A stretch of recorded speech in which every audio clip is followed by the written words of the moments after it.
नमस्कार दोस्तों, इतिहास गवाह है में आपका स्वागत है। पिछले एपिसोड तक हमने डिस्कस कर लिया था नेशनलिज्म के जिस तरीके का इम्पैक्ट हमको देखने को मिला। सबसे पहले नेशनलिज्म का एक इम्पैक्ट हमने देखा कि वेस्टर्न यूरोप में उससे जो कंट्रीज़ जो ऑलरेडी एक नेशंस का फॉर्म ले चुके थे, वहाँ पर ज़्यादा progressive thought, progressive approach where people's state, democracy, by the people, for the people वाले आइडियाज़ जन्म लेने लग गए थे। हम ईस्टर्न यूरोप की तरफ जब जाते हैं तो हम देखते हैं कि इन आइडियाज़ को सप्रेस करने की कोशिश की गई, and of course because these ideas couldn't stay suppressed, हमने देखा कि ईस्टर्न यूरोपियन एम्पायर्स में सेम नेशनलिज्म का एक बहुत ज़्यादा डिस्ट्रक्टिव इफेक्ट देखने को मिला, where first we saw Ottoman empire disintegrating into smaller territories, we also saw Austro Hungary empire disintegrating into different territories, जो हम देखेंगे कि फर्स्ट वर्ल्ड वॉर के बाद होगा। और फिर हमने उसका एक जो फाइनल इम्पैक्ट देखा वो था disintegration of USSR later on in about between 1984 to 1989 के टाइम जो सीरीज ऑफ इवेंट्स हुए, वहाँ से हमने डिसइंटीग्रेशन ऑफ यूएसएसआर भी देखा। तो जो फ्रेंच रेवोल्यूशन से जो आइडियाज़ निकल के आए थे उनका हमने इस तरीके का इम्पैक्ट देखा। बीच में हमने देखा unification of Germany and Italy, और ये सब हमने एक नेशनलिज्म जो मॉडर्न नेशनलिज्म है, और जो मैंने बताया था आपको रिवाइज करवा देता हूँ कि modern nationalism was a combination of the idea of nations that came up after Treaty of Westphalia 1648 में, जो boundaries and monarch as a head of nation, और जो पॉलिटिकल अफेयर्स का जो रिप्रेजेंटेटिव होगा वो मोनार्क होगा, and they people like European Nations can not interfere with in each others affairs. ये सब जो बातें निकल के आएंगी वेस्टफालिया से, वहाँ से एक नेशनलिज्म का जो आइडिया था वो तो आ चुका था, बट वहाँ पर मोनार्कियल नेशनलिज्म चल रहा था मेजरली। आगे चल के जो नेशनलिज्म का हम आइडिया देखते हैं वो लिबरलिज्म के साथ जुड़ गया, which is representative government, free markets and growth of individualism. एक व्यक्ति को सेंटर में रख के उसका महत्व जैसे जैसे बढ़ते गया सोशल सिचुएशन में। तो ये जो मॉडर्न नेशनलिज्म था, इसका हमने इम्पैक्ट देखा, और फिर हमने कहा कि यही इन्हीं सब कॉजेज से मिलके the causes contributed to the first world war ultimately. अब आपको लग रहा होगा कि अब तो फर्स्ट वर्ल्ड वॉर के बारे में बात करेंगे, और मुझे ऐसा लगता है हिस्ट्री पढ़ते टाइम लोगों को वॉर के बारे में सुनने में बहुत एक्साइटमेंट होती है। वॉर की किताबें भी बहुत ज़्यादा बिकती हैं, क्योंकि पीस टाइम बोरिंग होता है, पीस टाइम के बारे में कोई ज़्यादा बात करना चाहता नहीं है। बट हम आज फर्स्ट वर्ल्ड वॉर की बातें नहीं करेंगे, हम एक्चुअली अब इसको थोड़ा सा एक और lens, which is the lens of industrial revolution, उस लेंस से वापस से हम थोड़ा पीछे रिट्रैक्ट करते हुए वापस हम अराउंड फर्स्ट वर्ल्ड वॉर तक आएंगे, तो हमको बहुत सारी चीज़ें एक साथ इंटरैक्ट होते हुए दिखेंगी, और फिर फर्स्ट वर्ल्ड वॉर पे हम आएंगे फाइनली। तो इंडस्ट्रियल रेवोल्यूशन जो है वो हम काफ़ी ब्रॉड तरीके से डिस्कस करेंगे। तो हम इंडस्ट्रियल रेवोल्यूशन इन ब्रिटेन, जहाँ कहते हैं पहले इंडस्ट्रियल रेवोल्यूशन सबसे पहले हुई यूरोप में, फिर हम देखेंगे कि what was the nature of industrial revolution in countries like Germany, in countries like America, Russia, China and Japan। यहाँ पे इंडस्ट्रियल रेवोल्यूशन या इंडस्ट्रियलाइजेशन कैसे हुआ, किन किन कंडीशंस में हुआ, क्या क्या क्या कारण थे, थोड़ा इन पे भी हम ध्यान देंगे, so that we are able to appreciate the ways, the forms, the reasons due to which industrial revolution took place in different countries। अब हम आते हैं इंडस्ट्रियल रेवोल्यूशन इन ब्रिटेन पर। बाय द वे, एक लास्ट बात यह है कि इंडस्ट्रियल रेवोल्यूशन का एक जो हमको इम्पैक्ट हम देखेंगे, जिसके कारण क्या हुआ, एक हुआ साम्राज्यवाद जिसे इंपीरियलिज्म कहते हैं। इसका एक कनेक्शन हमको इंडस्ट्रियल रेवोल्यूशन से साफ साफ दिखेगा, और दूसरा था कॉलोनाइजेशन विच वाज उपनिवेशवाद। ये जो दो इम्पैक्ट थे ये हमको इंडस्ट्रियल रेवोल्यूशन के कनेक्शन में दिखेंगे। और थर्ड जो चीज है वो था राइज ऑफ सोशलिज्म। क्यों? क्योंकि इंडस्ट्रियल रेवोल्यूशन से एक पूरा का पूरा एक नया क्लास क्रिएट हो जाएगा which is labour class. This is not agrarian population, these are not artisans and craftsmen, in fact these are the people who have lost their occupations, which was probably agriculture or probably being an artist or craftsman, and are now part of labor force that are working in industries. तो ये एक नया पूरा का पूरा एक social group अब बन गया है, और वहाँ उसके कनेक्शन में हम सोशलिज्म और राइज ऑफ मार्क्सिज्म भी देखेंगे, और फिर हम उसका इम्पैक्ट देखते हुए फाइनली फर्स्ट वर्ल्ड वॉर तक पहुंचेंगे। This is what is going to be the emphasis of next few episodes. Now बात करते हैं इंडस्ट्रियल रेवोल्यूशन इन ब्रिटेन के बारे में। So the term industrial revolution, ये कोई ऐसा नहीं था कि इंडस्ट्रियल रेवोल्यूशन हो रहा था ब्रिटेन में और ब्रिटेन के लोगों को पता था कि अरे हमारे इंडस्ट्रियल रेवोल्यूशन चल रहा है, ऐसा कुछ भी नहीं है। ये term was first popularized by Arnold Toynbee, who called it as socio-economic changes that happened between 1760 to 1840 in England. ये इन्होंने ये टर्म करी थी अराउंड 1878 या 1880s में इन्होंने ये टर्म कॉइन करी थी। पहले जॉर्जस मिशेल जो फ्रांस के थे और फ्रेडरिक एंगल्स जो जर्मनी के थे, उन्होंने इस टर्म को एक दो बार यूज किया था, बट पॉपुलराइज करा आर्नल्ड टोनीबी ने।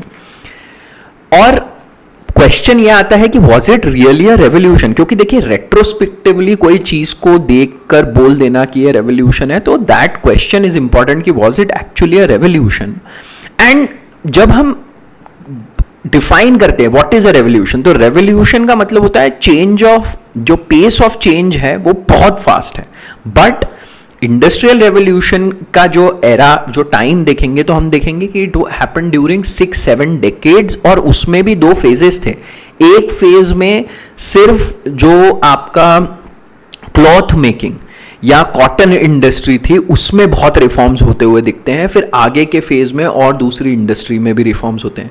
दूसरा क्या होता है, कोई भी रेवोल्यूशन होती है इट इज कॉम्प्रहेंसिव, उसका इंपैक्ट पूरे एरिया पे पड़ता है। अब जैसे फ्रेंच रेवोल्यूशन जब आप कहते हो, पूरा जो फ्रांस का एरिया है, in fact all the adjoining areas in Europe पे भी उसका इंपैक्ट पड़े जा रहा था, राइट? तो that's why it is called revolution. But industrial revolution के हम देखते हैं तो it was concentrated in areas like Manchester, Liverpool, Newcastle, Glasgow, Birmingham, सब जगह इस तरीके से कॉम्प्रहेंसिवली ये फैला नहीं था।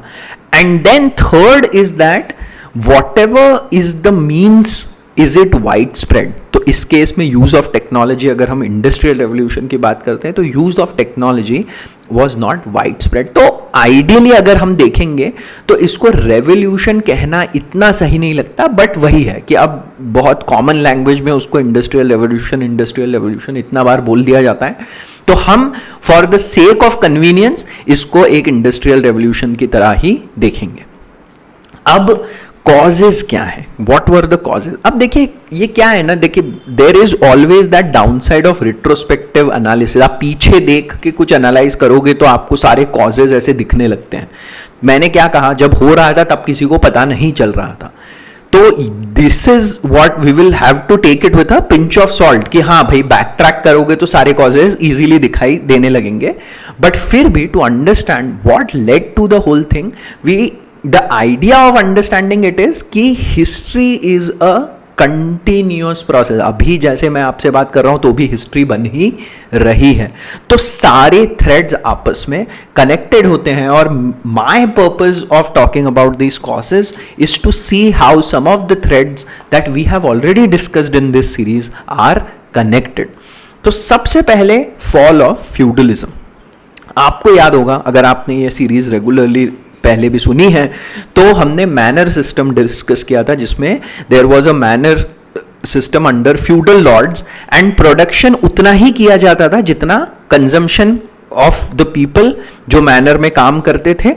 मेंस और डिमेंस वाला जो एक बताया था एक सिस्टम, उनके लिए उतना प्रोड्यूस हो कि वो खा ले और लॉर्ड को जितना देना हो दे दे, उससे ज़्यादा कोई ज़्यादा सरप्लस प्रोड्यूस नहीं किया जाता था। सिमिलरली आर्टिसंस के लिए गिल्ड्स थी और production was controlled by the lords. अब मैंने क्या बताया था, commercial revolution changed production, distribution and also introduced currency system. अब करेंसी सिस्टम से क्या हुआ, लॉर्ड को ये लगने लग गया कि भाई मैं तो करेंसी अर्न कर सकता हूं ना, अगर सरप्लस हुआ तो मैं अच्छे लोगों को एम्प्लॉय करके उनको सैलरी दे सकता हूं, इन लोगों को यहां पर बंधुआ मजदूर बना के रखने का क्या फायदा। तो उससे क्या हुआ, जो बहुत एक जो लेबर जो बंधा हुआ रहता था मैनर से, वो रिलीज होने लग गया।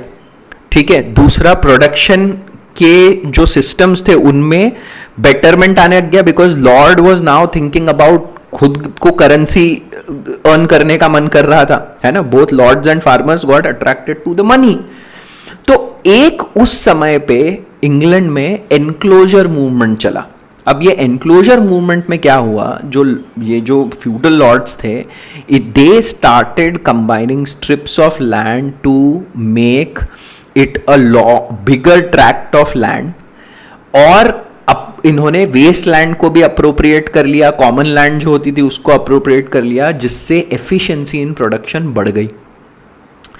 क्रॉप रोटेशन इंट्रोड्यूस किया गया, जिससे वापस से एफिशिएंसी बढ़ी। फिर जेथरो टल ने एक सीड ड्रिल इन्वेंट करी, जिससे क्या हुआ कि अब आपको सीड डालने, पहले जैसे सीड सिर्फ ऐसे बिखा, like you would spread the seeds with hands, तो कुछ सीड तो बर्ड्स खा जाते थे, कुछ सीड जर्मिनेट ही नहीं होते थे। अब ये सीड ड्रिल से एक तो सीड करना आसान हो गया, प्लस एक राइट डेप्थ तक seed you could put the seed, so that the efficiency increase.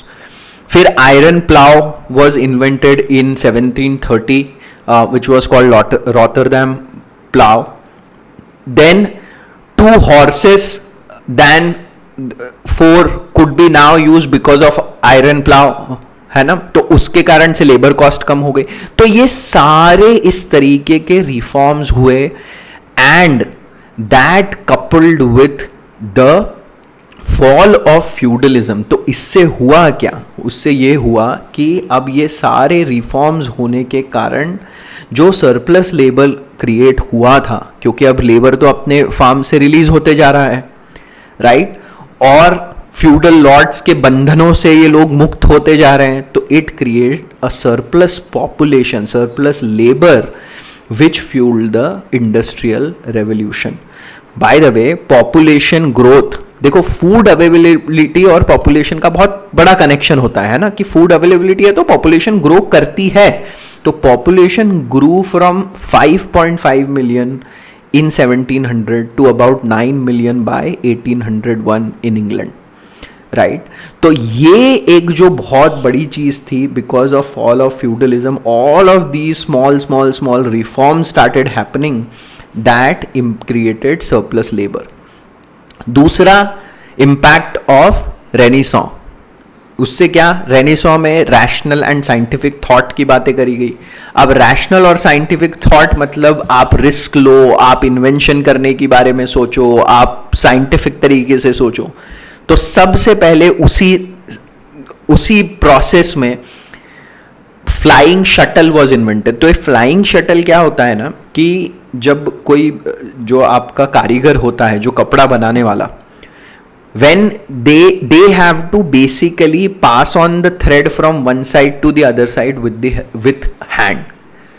अब जब ये फ्लाइंग शटल इन्वेंट हुआ तो ये ऑटोमेटिकली पास होने लग गया। ये वुडन शटल होता है जो एक साइड से दूसरी साइड जाता है, पहले हाथ से ट्रांसफर करना होता था, अब ऑटोमेटिकली हो गया, तो जिससे बहुत ज्यादा एफिशिएंसी बढ़ गई और सेकंड वर्कर की रिक्वायरमेंट खत्म हो गई, स्पीड भी बढ़ गई। इससे और इनोवेशन ड्राइव हुए, जैसे बाद में जेम्स हागिव्स ने 1764 में स्पिनिंग जेनी इन्वेंट करी। स्पिनिंग जेनी का आइडिया ये था कि multiple threads could be woven simultaneously. पहले उन्होंने 8 आर्म वाली जेनी इन्वेंट करी थी, आगे चल के ये 120 आर्म हो गई। इससे स्पीड भी ज्यादा हो गई, क्वांटिटी भी बढ़ गई और लेबर कम यूज होने लग गया। और मतलब पहले कॉटेज इंडस्ट्री होती थी, जो कपड़ा इंडस्ट्री होती थी, वो फैक्ट्रीज का फॉर्म लेने लग गई। फिर आगे चल के रिचर्ड आर्कराइट ने वाटर फ्रेम इन्वेंट कर दी 1769 में। तो वो क्या था कि पहले बेसिकली ये जो स्पिनिंग जेनी का मैकेनिज्म था उसको हाथ से चलाना पड़ता था, अब इन्होंने वाटर व्हील इन्वेंट कर दिया जिससे ये ऑटोमेटिकली वाटर से पावर्ड होकर चलने लग गई। फिर आगे चल के सैमुअल क्रॉम्पटन ने उसी पे ही और इंप्रूवमेंट कर दिया, ही combined spinning jenny and water frame, तो और ज्यादा ऑटोमेशन आ गया। तो 1779 तक ऐसे ऑटोमेशन आने से हुआ क्या, the requirement of skilled labour slowly started reducing. क्या चाहिए, आप किसी को भी बुला लो, किसी को भी उस चलाना सिखा दो, बस काम बन जाएगा। तो ये एक बहुत इंपॉर्टेंट बात है कि जो स्किल्ड लेबर थी उसकी रिक्वायरमेंट कम होने लग गई। कम स्किल वाले लेबर को भी आप रेपिटेटिव जॉब करने में एम्प्लॉय कर सकते थे, ठीक है।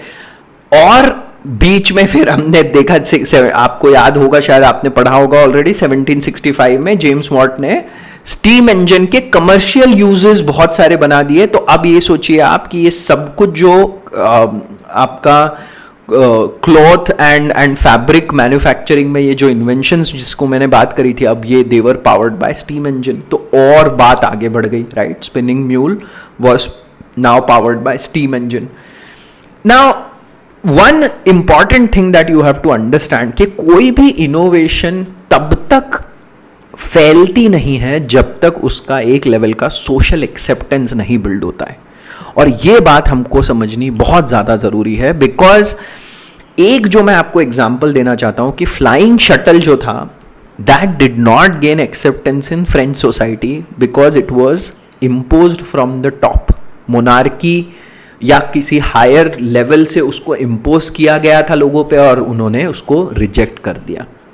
तो social conditions are very much important for innovation to happen. मैं बार बार ये बात आपको इसलिए कह रहा हूं क्योंकि ये इंडस्ट्रियल रेवोल्यूशन ब्रिटेन में हुआ, ये बात ठीक है, बाकी जगह पर क्यों नहीं हुआ ये बड़ा क्वेश्चन है।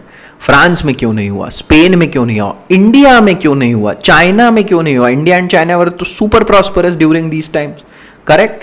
तो वहां क्यों नहीं हुआ। तो ये क्वेश्चन हमको बार बार पूछना, अगर आप एक हिस्ट्री के स्टूडेंट हैं तो ये क्वेश्चन पूछना बहुत ज्यादा जरूरी है, ठीक है। तीसरा जो रीजन था, तो पहला रीजन तो मैंने आपको क्या बताया, फॉल ऑफ फ्यूडलिज्म। दूसरा renaissance and all of these inventions. तीसरा था पॉलिटिकल स्टेबिलिटी। हमने इतना अभी वर्ल्ड हिस्ट्री के एपिसोड्स में देखा। 1688 में जो इंग्लैंड में एक ग्लोरियस रेवोल्यूशन हुई थी, जिसकी बात मैंने अमेरिकन रेवोल्यूशन के डिस्कशन में भी करी हुई है थोड़ी सी, उसके बाद इंग्लैंड में मेजर कुछ ऐसा अपहीवल हुआ ही नहीं। So for entire 18th century Britain experience general stability and quite a reformative approach. मैंने जैसे बताया था, पार्लियामेंट यहां पर पहले ही काफी पावरफुल हो चुकी थी, तो उनके हाथ में, पार्लियामेंट के हाथ में काफी चीजें आ चुकी थी ऑलरेडी। फिर England, Wales and Scotland had one rule of one monarch, had common markets and common currency. इससे बहुत फायदा होता है क्योंकि हम देखेंगे कि इस तरीके के कॉमन मार्केट्स फ्रांस में नहीं थे। जो रीजन्स थे उनके बीच में बहुत कंपटीशन होते रहता था। जर्मनी तो यूनिफाइड ही नहीं था, है ना। और स्पेन में इस तरीके की स्टेबिलिटी देखने को नहीं मिलती। सोशल कंडीशंस जो मैंने कहा उस तरीके की हमको देखने को नहीं मिलेगी। फिर एक और क्या रीजन है, चौथा reason, proximity to sea. Naval power made Britain what it was at that time. So जो ट्रेड के डोर्स ओपन हुए तो डिमांड बढ़ी तो उससे सप्लाई बनाने के लिए प्रेशर बना, उस प्रेशर में जब इन्वेंशन हुए तो इस तरीके की चीजें हुई जो रेवोल्यूशन बाद में जाके कहलाई। Development of a financial system, पांचवा रीजन, विच इज इंग्लैंड में बैंक ऑफ इंग्लैंड 1694 में बन गया था, and by 1784 there were about 100 regional banks which grew to around 300 in 1794। तो ये बैंकिंग सिस्टम का रीजन ये है कि भाई देखो, कोई भी बिजनेस डेवलप करना है उसके लिए पूंजी की आवश्यकता है। उस पूंजी मतलब रिस्क कौन लेगा उस बिजनेस पे। So there was banking and finance system that was developed. Then presence of iron and coal, ये बहुत इंपॉर्टेंट है। England had iron and coal, और जिसके कारण फिर जब 1700, देखिए ब्लास्ट फर्नेस की तरीके की प्रोसेस बहुत पहले से चलते आ रही है, बट 1709 में Abraham Darby he found Coke fired blast furnace, and वहां से फिर जो आपका रॉट आयरन, कास्ट आयरन, उसका जो इन्वेंशन हो गया, और आगे चल के हॉट रोलिंग फिगर आउट हो गया, तो उससे आयरन रॉड्स बना सकते थे। तो ये सारी चीजें कंट्रीब्यूटिंग फैक्टर्स का काम करते जाएंगी।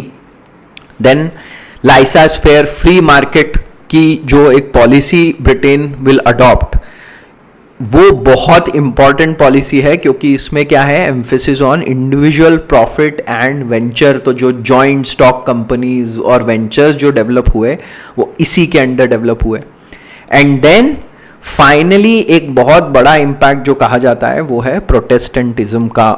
मैक्स वेबर ने तो इसके बारे में कहा भी था कि देखिए प्रोटेस्टेंट, अगर आपको याद हो जो प्रोटेस्टेंट रेवोल्यूशन था, प्रोटेस्टेंट रिफॉर्म मूवमेंट था, उसमें एक जो सबसे बड़ी बात पे चैलेंज किया गया था चर्च को कि भाई प्रॉफिट मेकिंग और अर्निंग ऑफ इंटरेस्ट क्यों चर्च अलाउ नहीं करता, जबकि खुद भी वो ही कर रहा है।